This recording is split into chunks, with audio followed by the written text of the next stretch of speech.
सत कबीर की दया अत आदरणीय गरीबदास साहिब जी की अमृतवाणी मंगलाचरण। गरीब नमो नमो सत पुरुष को नमस्कार गुरु की नहीं, सुर नर मनजन साधुआ संतो सर्वस दी नहीं। सतगुरु साहेब संत सब दंडो तुम प्रणाम, आगे पीछे मध्य हुए तिनको जहाँ कुर्बान। नराकार निर्विषम काल जाल व बंधनम, निर्लेपम निज निर्गुणम अकल अनुबेषुंडनम। सोहम सुरति समाप्तम सकल समाना निर्तल, उज्ज्वल हिरंबर हर दमंबे पर वह अथा है। वार पार नहीं मध्यतम, अनाहद मंत्र सुखसलाद मंत्र, अजोख मंत्र बेसुन मंत्र, निर्वाण मंत्र थीर है। आदि मंत्र युगादि मंत्र, अजल अभंगी मंत्र, सदा सत्संगी मंत्र, लौलीन मंत्र गैर गंभीर है। सोहम सुभान मंत्र, अगम अनुराग मंत्र, निर्भय अडोल मंत्र, निर्गुण निर्बंध मंत्र, निश्चल मंत्र नेक है। गैबी गुलजार मंत्र, निर्भय निराधार मंत्र, सुमृत सुकृत मंत्र, अगमी अबंच मंत्र, अदली मंत्र अलेख है। फजलम फराक मंत्र, बिन रसना गुणलाप मंत्र, झिलमिल जहूर मंत्र, सर्वंग भरपूर मंत्र, सैलान मंत्र सार है। निरंकार गर्क मंत्र, तेज पुंज परख मंत्र, अदली अबंध मंत्र, अजप्पा निरसंद मंत्र, अविगत अनहद मंत्र, दिल में दीदार है।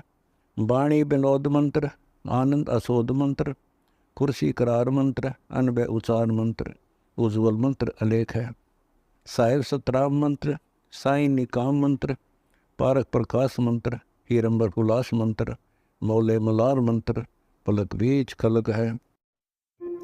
कौन ब्रह्मा का पिता है, कौन विष्णु की माँ, शंकर का दादा कौन है, हमको कूदे बता। यह जानने के लिए कृपया सुनिए जगत गुरु तत्वदर्शी संत रामपाल जी महाराज के। से जिम्मेवार से आदमी उस बच्चे ने लेकर वहां गए, उसी गांव उसके घर पे। तो गोपाल दास ने पूछा कि बेटा वो कौन था जिसने तुझे बर्बाद कर दिया, क्या नाम था उसका, कौन था वो, क्या किया उसने।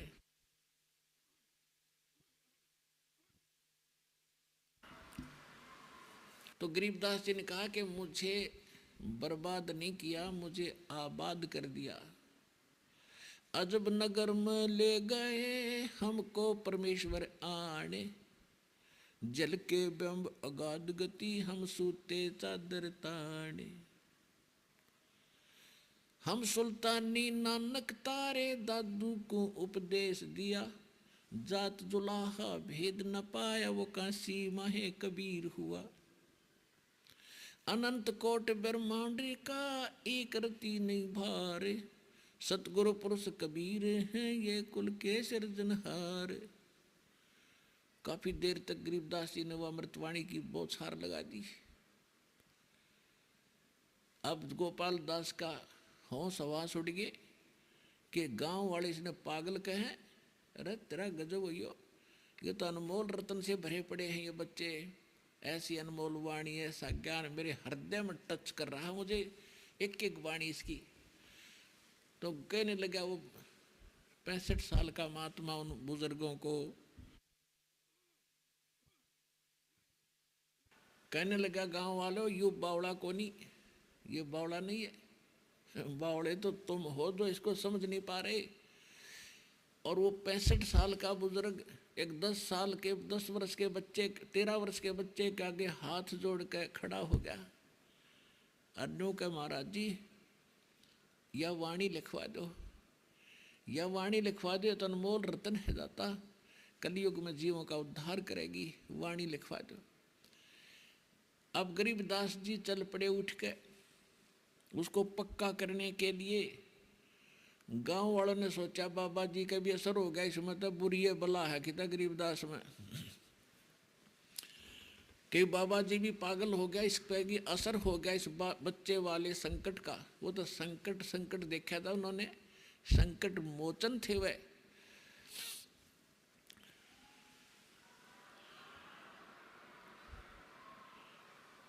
अब 3 दिन तक वो गोपाल दास उनसे विनय कर रहे हैं जब भी मिल जाते हैं, घंटा 2 घंटा उनसे प्रार्थना करते हैं, फिर उठ कर आ जाते हैं। तीसरे दिन जब गोपाल दास जी ने विनय की तो परमात्मा गरीबदास जी ने कहा कि देख ले भाई महात्मा जी, अगर सारी लिख है ना मैं जो लिखवाऊँ टोटली तो बोलूँगा, ना मैं बोलूँगा नहीं, सारी लिख ले। क्योंकि वो लिखना जानता था, गरीबदास जी अशिक्षित थे। तो गोपाल दास लिखा करते थे, गरीबदास जी 13 वर्ष के बालक बोला करते थे। और गरीबदास जी की एक बटबेरी का बाग था, बेरी का बाग, उसमें एक जांडी का पेड़ था। वो बहुत देर तक सुरक्षित रखा भक्तों ने, अब तो वो खत्म हो गया। उसके स्थान पर वैसे यादगार सी बना रखी। तो वहाँ बैठकर लिखा करते थे, वो बोला करते थे गरीबदास जी, गोपाल दास लिखा करते थे। तो लगभग 6 महीने में उनका लेखन कार्य पूरा हुआ। उसके बाद भी वो गोपाल दास ज़्यादातर रहने लग गया उनके साथ, और वो कहीं कोई बात होती तो फिर भी बोला करते थे। तो गोपाल दास साथ साथ लिख लिया करते थे। तो काफ़ी समय तक ये वाणियाँ लिखी गई, ऐसे लिखी गई। तो उस वाणी को तो इस प्रकार देखो, वेद बताते हैं कि वो परमात्मा सतलोक में रहता है, सिंहासन पर विराजमान है, नर आकार है, मनुष्य दृष्टि की रजा बिना जीव नहीं निकल सकता। इसी घर के संसारिक धंधे के कोल्लू में मर ही जाता है, इसको 1 मिनट की चैन नहीं है। और अब देख लो, आप देख रहा हूं मैं, बहन बेटी भाई बुजुर्ग नौजवान बच्चे, सर्विस वाले भी, बिजनेसमैन भी, यहाँ 2-2 3-3 हफ्ता दिन भी परमात्मा के चरणों में रह जाते हैं। और काम पहले से भी उत्तम चल रहा है। जैसा कि आपको बताते हैं कि असंग जन्म तो मृत्या होगे, जीवित क्यों ना मर रहे। जीवित मरना इसी को कहते हैं कि नो सोच ले, अगर आज मेरी मृत्यु हो जावे तो कल इस परिवार के साथ कौन रहेगा, कौन ये बरोटे ढोएगा, कौन ये पानी भर के लिया होगा, गोबर गिर का होगा, या कौन ये काम करेगा जो तू ठेका ले रहा है। तो इसलिए 2-3 दिन महीने में जरूर मर जाना चाहिए अपने को, सुसाइड नहीं करना, जीवित मरना। जीवित मरण का अर्थ होता है कि वहां नो सोच ले मर गया तो आज, अब 3 दिन के लिए मर गया, और परमानेंट मर जाएंगे जब भी, वो सारा काम वहीं रह जाएगा, फिर तो कुछ भी हो। तो वो 3 दिन का जो मरना हमारा, वो परमात्मा के निकट ले जाएगा। और फिर भगवान, क्योंकि परमात्मा ने तो करना ही है, हम तो उस गाड़ी के नीचे, जैसे गाड़ी बैलगाड़ी जा रही थी, उसके नीचे कुत्ता चल रहा था, और उसकी पूंछ, उसने पूंछ लगा रखी अपनी धूम गाड़ी के नीचे। तो उसने सोचा यार गाड़ी को तू ही धका रहा है, तेरे कारण ही चल रही है। तो उस कुत्ते ने सोचा तो रुक के देख या गाड़ी चल रहा के नहीं चले। वो कुत्ता रुक गया तो गाड़ी तो जा रही थी, क्योंकि गाड़ी चलाने वाले ने व्यवस्था और न्यारी कर रखी है। गाड़ी जा रही है, कुत्ता रह गया पीछे। तो हम तो केवल धूम लगाए बैठे हैं, काम परमात्मा ने ही करना। तो इसको एक आधी बार हटा के देख लो, या चल लेगी कि नहीं चलेगी। ये तो चलेगी, क्योंकि दास ने खूब, क्योंकि एक नया परमात्मा ने एक ऐसा सूर्य उदय करना था इस तत्व ज्ञान का। इससे पहले इस दास की कति ठोक हला के जो है ना विश्वास दृढ़ किया हर साइड से। तब इस दास ने डंडोरा पीटना शुरू किया कि आप परमात्मा के चरणों में आओ, आपको सर्व लाभ होगा। समर्थ का शरणाग हो, रंग होरी हो, भाई कदे न हो ऐ काज राम रंग होरी हो। समर्थ का शरणाग हो। गीता जी अध्याय नंबर 18 के श्लोक 62 में कहा है, अर्जुन तू सर्व भाव से उस परमात्मा की शरण में जा, उसकी कृपा से तू परम शांति और शाश्वत स्थान को प्राप्त होगा। यही परमात्मा खुद कह रहे हैं। गरीबदास महाराज जी अपने भगवान की महिमा बता रहे हैं कि समर्थ का शरणागत हो, समर्थ की आड़ पकड़ो, उसी के चरणों में पहुंचो। और कदे ना हो अकाज, कभी भी आपके घर में या शरीर में कभी कोई ऐसी कोई बुरा काम नहीं होगा, अकाज कोई भी हानि नहीं होगी। और सदा राम रंग होरी हो, राम नाम की ओरी खुशी सदा बनी रहेगी। तो आपका ना जाने कौन सा पुण्य आपके साथ है, और आगे फिर ये परमात्मा ने भविष्य की जो शुभ कर्म करने की विधि आपको बता दी, और जिसको आप समझ चुके हो, इसी कारण से तो आप महीने में देख रहा हूं ये दास अब 4-5 तारीख को भी बहुत पुण्यात्मा आई थी। आज 6 दिन के बाद कल 10 तारीख से फिर मेला भर गया भगवान का। आगे 25, 26, 27 का अक्टूबर का फिर प्रभु का मेला है, प्रभु के ये समागम है, और रह रहकर पुण्यात्मा बढ़ चढ़कर आ रहे हैं। परमात्मा कहते हैं समझा है तो सर दर पाओ और बहुर नहीं रे ऐसा दाव। ऐसा दाव माने बिल्कुल कोई टाइम वो है, कोई समय होता है, बार बार नहीं मिलती है अवसर। जो आज को आपको मिले हैं, पूर्ण तत्व ज्ञान मिल गया, पूर्ण संत मिल गया, पूर्ण भगवान का रास्ता मिल गया, मनुष्य जीवन आपको मिला हुआ, और फिर यहाँ सतलोक आश्रम मिल गया। इसलिए कहते हैं समझा है तो सिर दर पाओ बहुर नहीं रे ऐसा दाव।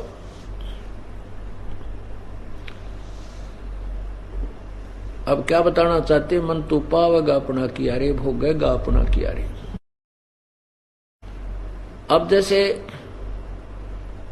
ये तो यहाँ का एक अटल नियम है कि जैसे कर्म करेगा प्राणी वैसे फल परमात्मा देवेगा।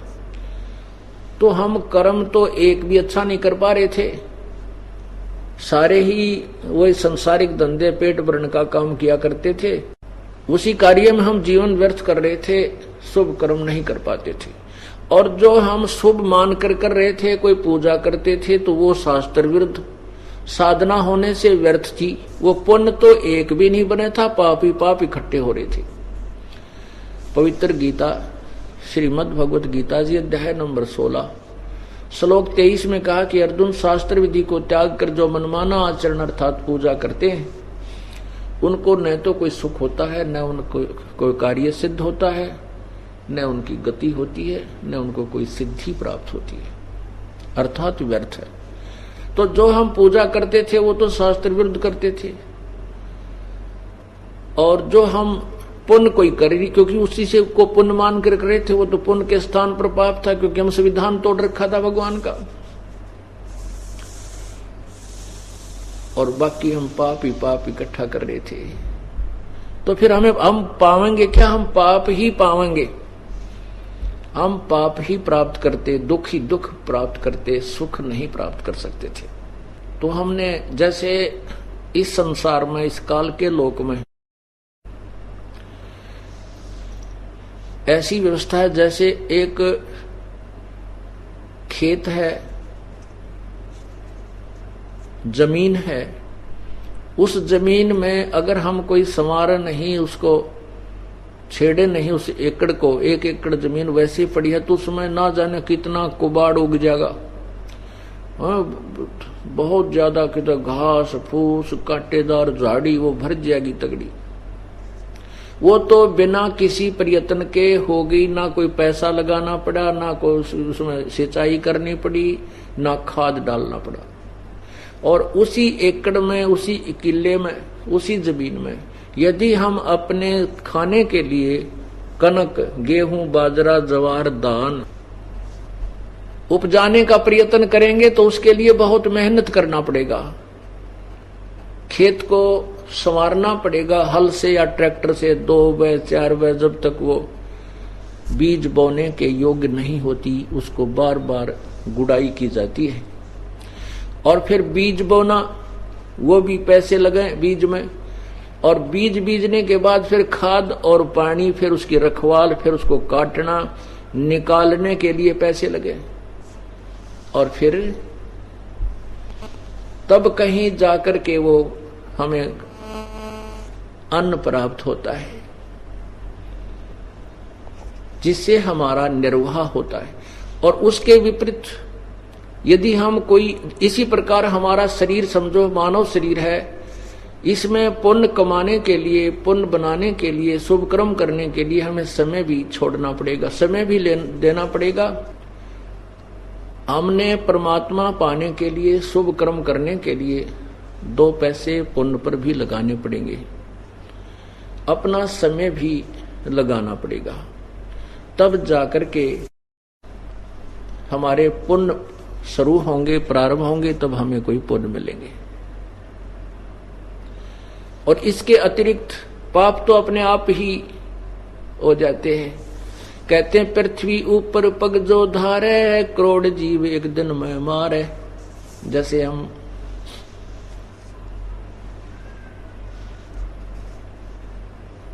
ये बहन बेटियां पहले लिपा करती थी, जैसे पोछा लगाते हैं, अच्छे फर्श बना रखे हैं चिप्स के वगैरह प्लास्टर के, पोछा लगाते हैं, या पहले लीपते थे गोबर से गारा से, खाना बनाते हैं, उसमें लकड़ियों में जीव जलते हैं, धुएं से अंधे होकर गिरकर मर जाते हैं। यानी ये पाप तो हमारे अपने आप हो रहे हैं, इनको करने की आवश्यकता नहीं, क्योंकि जो हम अपना कार्य करते हैं उसमें भी पाप हो रहे हैं। और जब तक हम पूर्ण परमात्मा की भक्ति विधिवत नहीं करते तो हमें दोनों ही पुण्य और पाप दोनों ही भोगने पड़ते हैं। इसलिए कह रहे हैं मन तू पावेगा अपना किया रे और भोगेगा अपना किया रे। पूर्ण परमात्मा की शरण में आने के बाद हमें एक एक्स्ट्रा बेनिफिट ये मिलता है कि जो हमारे पाप संचित होते हैं, पहले के जो पाप हैं वो नष्ट हो जाएंगे, वो खत्म हो जाएंगे और हमारे पुण्य शेष रह जाएंगे। और जो पुण्य करने की विधि वो अकॉर्डिंग टू द शास्त्र है, वो शास्त्र के अनुसार है, उससे पुण्य हो ही रहे हैं। और पहले जो हमारे पाप थे वो उस परमात्मा के उस नाम से नष्ट हो जाएंगे। जब ही सतनाम हृदय धरो, भयो पाप को नासे, मानो जिंदगी अग्नि की ही पड़ी पुराने गासे। यही आपने देखा होगा, आपने सुना कि गीता यजुर्वेद अध्याय नंबर 8 के श्लोक नंबर 13 में स्पष्ट किया है कि पूर्ण परमात्मा अपने भक्त के, चाहे वो सत साधना कोई साधु संत करे, चाहे कोई अच्छी आत्मा करे, देव कर्तस्य, देव होते हैं हंस आत्माएं, जो पुण्य आत्मा है बीड़ी शराब मांस तम्बाकू नहीं पीती, चाहे तो वो करें परमात्मा की भक्ति, और चाहे जनसाधारण करे, और चाहे कोई पिता करे चाहे पूत करे, कोई भी करे, उस सभी के पाप को परमात्मा उस साधक के पाप को नाश कर देता है। और अभी तक हमने जितने भी इन संतों के ऋषियों के विचार सुने और पढ़े थे, वो ये कहा करते थे, भाई किया हुआ कर्म तो भोगना ही पड़ेगा। अर्थात जैसा आपने जो प्रारब्ध है वो तो भोगना ही पड़ेगा आपके, वो उसमें कोई परिवर्तन नहीं हो सकता। साधना से कोई लाभ नहीं होगा, आपका जो दुख है वो दुख आएगा, सुख है वो सुख भी आपको भोगना पड़ेगा। इससे हम बेसिक भक्ति करते रहते थे, लेकिन कोई कष्ट का सामना करना पड़ता था, वो पूरा ही हमारे ऊपर कहर टूट जाता था। तो हम ये सोचकर पड़े रहते थे कि ये तो भाई भगवान का नियम है, जैसे कर्म करेगा वो तो भोगने ही पड़ेंगे। जैसे कर्म तब तक है जब तक हम पूर्ण परमात्मा की शरण विधिवत नहीं ग्रहण करते, और जब हम पूर्ण परमात्मा की शरण में आ जाएंगे तो उसके बाद क्या होगा? सतगुरु शरण में आने से आई टले बला, जय मस्तिष्क सूली हो वो काटे में टल जावे। जैसे हमें फांसी टूटना हो, सूली टूटना हो, सजाए मौत हो, तो कहते हैं वो कांटा लाग कर टल जाएगी। ऐसी इतना हमारे को राहत मिलना प्रारंभ हो जाएगा जब हम पूर्ण परमात्मा की शरण में समर्पण भाव से आएंगे, अनन्य मन से अव्यभिचारिणी भक्ति के द्वारा इस परम पिता की शरण ग्रहण करेंगे, तब हमें पूर्ण लाभ ये देना प्रारंभ करेगा। तो उसके बाद जब हम परमात्मा की शरण में आ जाते हैं तो हमें एक तो हम कर्म अच्छे करेंगे, वो किया कर्म ही मिलना है, हम पाप नहीं करेंगे तो पाप हमें मिलेंगे नहीं। और दूसरे जो हमारे संचित कर्म है वो कट जाएंगे, समाप्त हो जाएंगे। जैसा कि आपको बार बार हम दिखाते रहे हैं, क्योंकि इस क्षेत्र में विशेषकर हरियाणा के अंदर महर्षि दयानंद जी का बोलबाला बहुत था। और मैं तो इस चक्कर में हूं कि उसको महर्षि की पदवी मिली कैसे, किस आधार से मिली। कोई भी स्टेटस नहीं उनका जो कि कोई सामाजिक ज्ञान हो या कोई आध्यात्मिक ज्ञान हो, कोई खगोल भूगोल का ज्ञान हो, कोई राजनीति का उसमें ज्ञान हो, कुछ भी तो नहीं था, -0 थे वो। और उनके सुनी सुनाई महिमा से हम भी इतने प्रभावित थे कि वो तो बड़े महापुरुष पढ़े थे, बड़े विद्वान थे। अब उनकी थ्योरी पढ़ी, सत्यार प्रकाश जो उनकी रचना है, जैसे ये दास आपको पुस्तक लिखकर भेज रहा है, समाज में प्रवेश कर रहा है, तो वो मुझे उतना ही ज्ञान है। मेरी मृत्यु के बाद मेरा प्रमाण होगा कि मैं कितना विद्वान था या अविद्वान था, मेरे द्वारा की रची गई वो पुस्तकें ही मेरे अंदर का ज्ञान, अर्थात ये दास ही होगा। तो उन्होंने 7वें समोल्लास में लिखा है कि किसी ने पूछा कि परमात्मा की साधना से क्या भगवान पाप अक्षमा कर देगा? स्वामी जी ने कहा नहीं।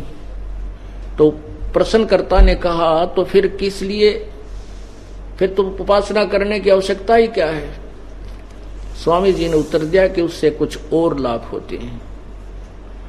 क्या लाभ होते हैं? कहते हैं उपासना से परब्रह्म से मेल और उसका साक्षात्कार होना। ये 7वें अध्याय के 155 पृष्ठ पर ये कह रहे हैं कि परब्रह्म से मेल और उसका साक्षात्कार होना, 7वें अध्याय में। और 7वें अध्याय के 151 पृष्ठ पर किसी ने प्रश्न किया कि परमात्मा एक है या अनेक है? स्वामी जी कहते हैं कि एक है, अनेक नहीं है। वेदों में कहीं नहीं लिखा कि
परमात्मा की कथा सुनो, परमात्मा की कथा की चर्चा करो। इसके अतिरिक्त जो भी बातें करते हो, सुनते हो, वह सब व्यर्थ है। ऐसे ही आध्यात्मिक वीडियो देखने के लिए हमारे चैनल विश्व विजेता संत रामपाल जी महाराज को